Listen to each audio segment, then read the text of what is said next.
আসসালামু আলাইকুম। আশা করি সবাই ভালো আছেন। আমরা যে এক্স অ্যাম্পার মাইনিং করতেছি এটার টোটাল সাপ্লাই তো আমাদের জানা হয়েছে 690 মিলিয়ন। তো এখন আমরা এটার প্রাইস প্রেডিক্ট করতে পারি যে এটা আসলে যখন লিস্টিং হবে তখন লিস্টিং টাইমের প্রাইসটা কেমন হবে। নেট প্রবলেম করতেছে প্রচুর, বৃষ্টির কারণে হয়তো বা আপনার লিস্টিং হওয়ার টাইমের যে প্রাইসটা এটা প্রেডিক্ট করা যায়। দেন এরপরে সবাই যদি সেল শুরু করে দেন প্রাইস কিছুটা কমবে। সবার সেলস যখন শেষ হয়ে যাবে বা মার্কেট লিকুইডিটি যখন বাড়বে তখন আস্তে আস্তে আবার প্রাইসটা আপ করবে। এটা স্বাভাবিকভাবে হয়। তো আমরা লিস্টিংয়ের শুরুর দিকে যে প্রাইসটা এটা প্রেডিক্ট করতে পারি। আমরা যদি তাদের অফিসিয়াল চ্যানেলে যাই,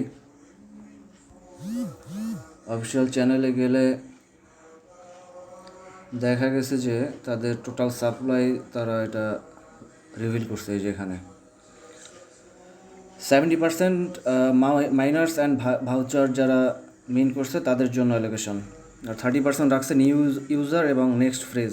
তারা নেক্সট ফেজে হয়তোবা মাইনিংয়ের কোনো ব্যাপার স্যাপার রাখছে, যাই হোক এটা পরে হবে। টোটাল সাপ্লাই হচ্ছে 690 বিলিয়ন হিউজ। লাস্ট যে ডক্স লিস্টিং হলো ডক্সের সাপ্লাই ছিল 550 বিলিয়ন। তো ডক্সের চেয়ে ওইটার সাপ্লাই অনেক বেশি। 70% তারা হচ্ছে গিয়ে মাইনার অ্যান্ড ভাউচার্স যাদের আছে তাদেরকে দিবে। তার পরিমাণ হচ্ছে 483 বিলিয়ন। তো আমরা যদি এখন আপনার ডক্সের মার্কেট ক্যাপটা দেখি, ক্যামেরায় যাই। ডক্সের মার্কেট ক্যাপ এখন বর্তমানে আছে হচ্ছে আপনার 554 মিলিয়ন। হ্যাঁ, এই যে এখানে। আর এটার টোটাল সাপ্লাই হচ্ছে 550 বিলিয়ন। তো আমরা এটার মতোই ধরতে পারি মার্কেট ক্যাপটা শুরুর দিকে 500 মিলিয়ন থেকে শুরু করে 600 মিলিয়ন হতে পারে, 700 মিলিয়ন হতে পারে। যেহেতু বাইন্যান্সে লিস্টিং হওয়ার কথা আছে, সরি বাইন্যান্সে তো লিস্টিং হওয়ার কথা নাই, এটা তো ইয়ার কথা বলতেছি আমি, এক্স অ্যাম্পারের কথা। তবে আশা করা যায় বাইন্যান্সে লিস্টিং হতে পারে। তো আমি তাদের মার্কেট ক্যাপটা অন এভারেজ 600 ধরবো। আর তাদের টোটাল সাপ্লাই তো আমাদের জানাই আছে। হ্যাঁ, তো এখন যদি ক্যালকুলেটরে যাই, টোটাল সাপ্লাই হচ্ছে ধরেন 600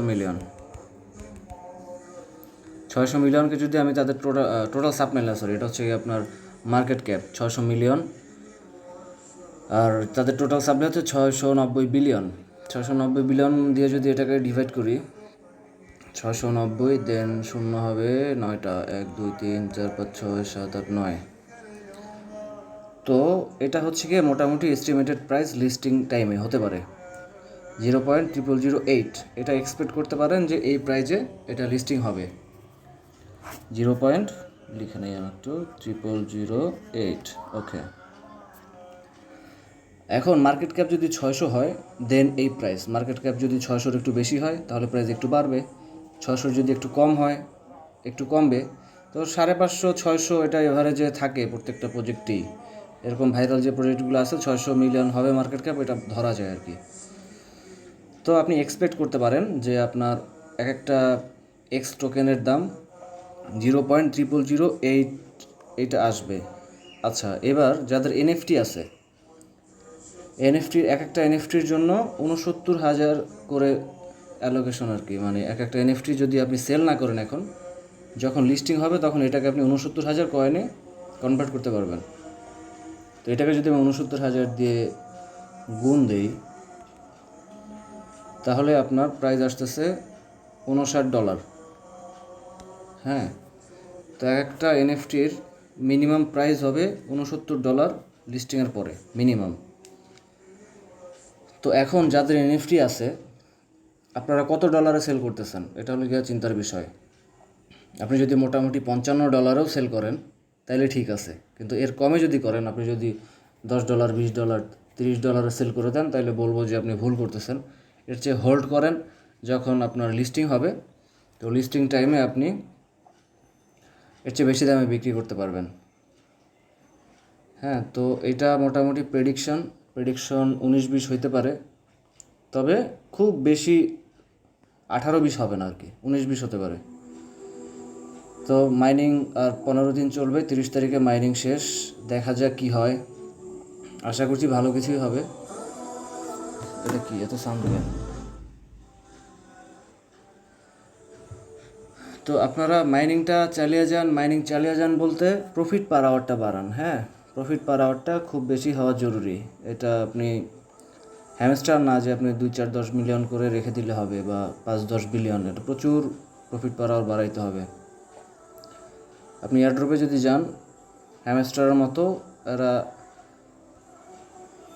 মানে 2 নাম্বারই করে নাই কোনো, যে প্রফিট পাওয়ার উপর দিবে নাকি ব্যালেন্সের উপর দিবে,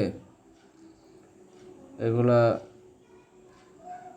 আসলে প্রকাশ করে দিছে। এখানে যে 3টা অপশন আছে, 3টা অপশনে তারা অলরেডি বলে দিছে যে এখানে আপনি কিসের উপরে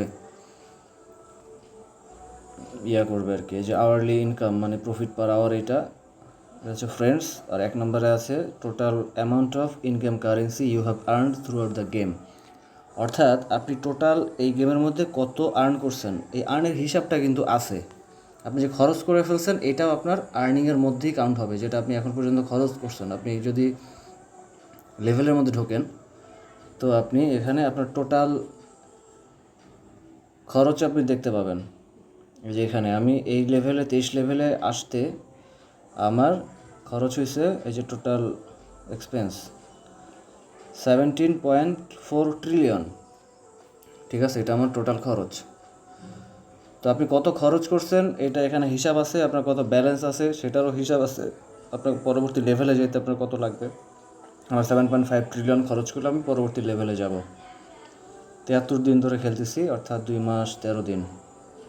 সমস্ত ডাটা তাদের কাছে আছে। তো আপনি যেটা খরচ করতেছেন লেভেল আপের জন্য বা প্রফিট পার আওয়ার বাড়ানোর জন্য, এই খরচটার হিসাব তাদের কাছে আছে। এই কথাটাই তারা এখানে বলছে যে আপনার এয়ারড্রপের মধ্যে আবার যাই আমি,